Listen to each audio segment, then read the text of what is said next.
Welcome back, guys. Today we are taking a look at the front right arm of my 2FIDDY, where I chose to throw a GPS on.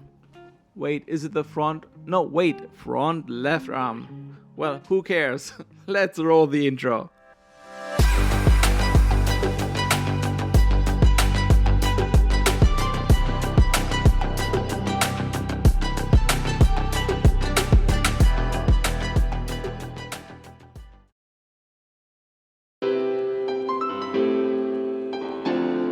Hey guys, it's Matt. Thanks for joining again today the channel and taking a look how I'm mounting my GPS modules on the quads. I got a few requests to share some details on how I'm doing it and what my actual result experience is.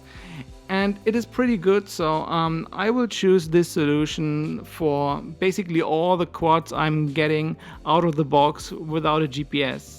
Since I'm flying a lot over water and having a return to home functionality, not that at failsafe the quad is dropping out of the air, is really beneficial here.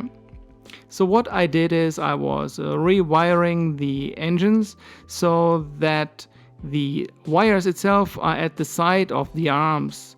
That leaves the top of the arm free for mounting the GPS or crossfire antenna or whatever you like to put there.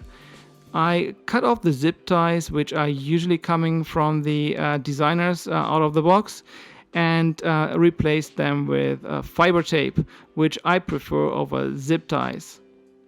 The 2FIDDY is actually my second quad where I'm choosing this mounting solution of the GPS. The Diatone Roma F5, shown right here, was actually the first trial of this mounting solution and had very good results. The case is a little bit different here because Diatone put plastic cover over the motor wires on the top of the arms, so I was mounting then the GPS on top of those plastic caps.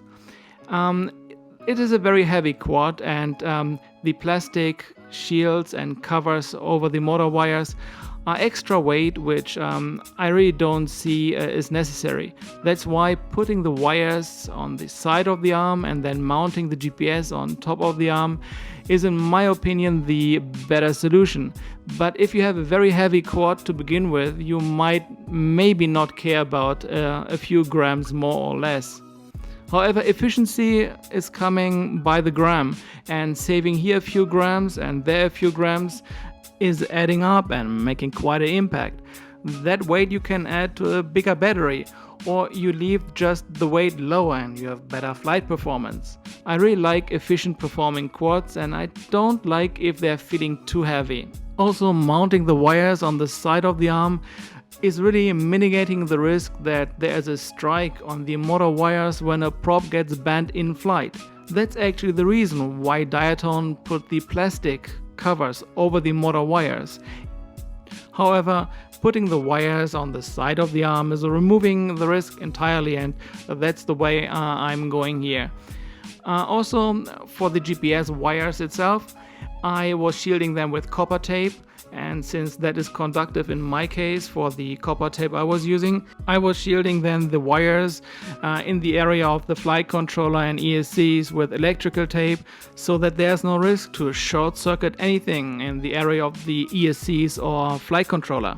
The results this mounting solution is producing in my case is really good. I have solid 8 to 12 satellites right when I plug in the battery before I am arming the quad, and that is more than enough I need for a solid GPS return to home functionality. I really hope when you are trying out this mounting solution that you also have good results, and let me know what is your outcome in the comment section below. I really like to grow this channel going forward and producing better content for all of you. So please hit that like button and subscribe to the channel. That would really help out a lot. And as always, guys, thanks for watching. Have a great rest of the day. Stay safe and see you in the next one.